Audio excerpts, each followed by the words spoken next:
For being patient. We wanted to come out and give everybody an update on where we're at this point. Currently, we're still following procedure. We're working very closely with school administrators and personnel.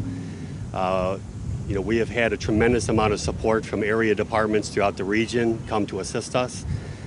We are methodically checking every inch of that school. So right now, I can tell you that we still have no evidence of any concern for us for the safety of the children or the school staff. But again, as we talked about earlier today, we still have to go through to make these days, we have to make sure that everything is checked, every T is crossed, every I is dotted. The school administrators, the kids in the school, I will tell you, have been extremely cooperative. It is calm. There are no issues. So we definitely want to reiterate that to the parents out there. We know there's always a lot of concern. It's going extremely smooth. Unfortunately, kids in schools and staff are trained for this kind of stuff.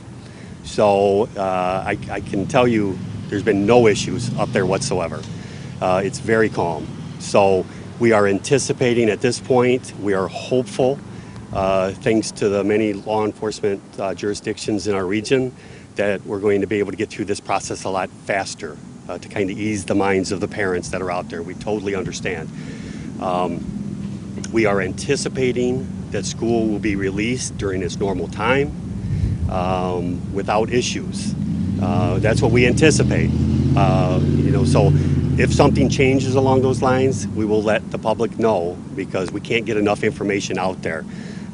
We know there's a lot of concerns, a lot of phone calls, a lot of parents.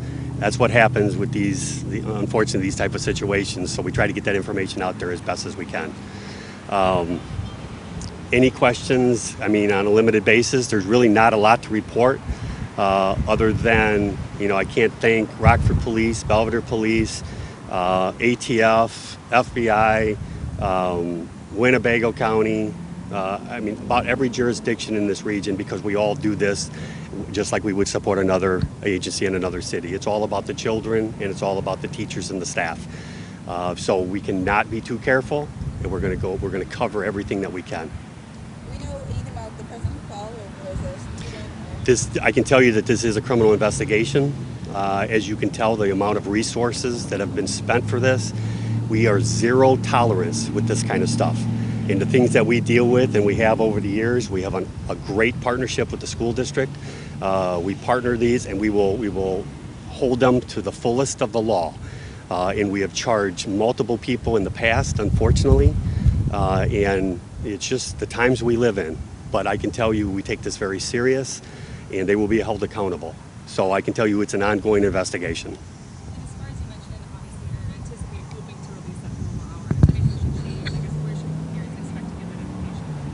Call, Facebook. Well, the school is kicking out texts anytime there's changes. So I would anticipate, and maybe the doctor could speak about that, but it's really something that we're trying to get out. You can never get out enough information to the public and to the parents. We understand that. But please, we have to have them understand that we also, we have a lot to do and a lot to cover, and we're doing everything we can. So please be patient and work with us. So far, the parents have been great, as best as we can. We totally understand their frustration and their concerns. I'm a parent. We're parents. We get it. So we'll move it along as fast as possible, but we're not going to cut corners on something like this.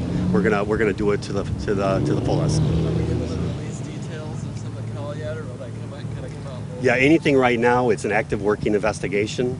We will release things as we can. Do we know anything about Belvidere High School with the fire alarm? There was a false alarm at one of the high schools. That's it. So unrelated to this call. And maybe, Doctor, if you could explain, the notification process. So we've sent out 3 notifications through our emergency messaging system, both in English and in Spanish, voicemails, and those messages have also been posted on Facebook. So if parents are looking for the most up-to-date current information, those phone calls to the parent contact Regarding contact as well as Facebook's copy of those messages are the best spot to get those up-to-date pieces of information. When you say you're checking every inch of the school, can you explain like the process of what you guys are doing? Are you going through backpacks, lockers, or? Well, I won't go into detail, but I can tell you we are checking everything possible. Do you know like what the caller was triggering or what triggered a call like this? Nope, or it's an active investigation right now. We can't release anything at this point. No students, if say the parents requested, are being released at all at this point?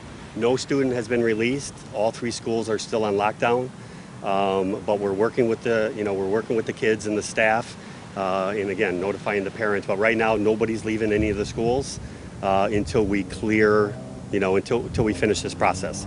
Like I said, we anticipate that the schools will be released at the normal time. We're very hopeful for that. And that's, if something changes, we will definitely keep you guys updated, and the school will kick that up to the parents. Okay? Hopefully we'll have more for you, but this is much more about getting that information out there to the parents. Okay? All right, guys. Thank you so much. Appreciate it. And Sheriff, is your last name pronounced? E-R-N-E-S-T. Okay. Thanks for being patient, guys. It's a big Thank school. you. Yeah. Hey, you guys, Brett Brooks here. As you just heard from the sheriff, David Ernest. Right now, it's still an ongoing investigation. It is a criminal investigation. We'll have more information for you as we know. But right now, what we can have is that there was a caller called into Belvidere North High School for an emergency. We do know that several police departments have responded. We saw Rockford Police speeding past us. We're here at Dodge Lanes where media is set up. We saw police speed past us a few times. Rockford Police speed past us a few times. A helicopter was flying around. I'm not sure if the helicopter is related to what's going on at the high school, but a lot of police presence right now.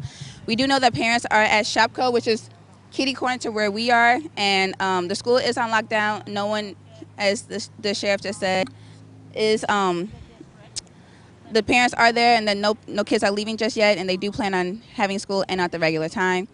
That's all we have for you right now, but just stay tuned to our Facebook page. And 5, 6, 9, and 10 o'clock tonight, we'll have all information for you about what's going on here at Belvidere North High School. There was also a false alarm at one of the other high schools. The fire alarm went off, but they said it was just a false alarm and not related to what's going on in Belvidere North.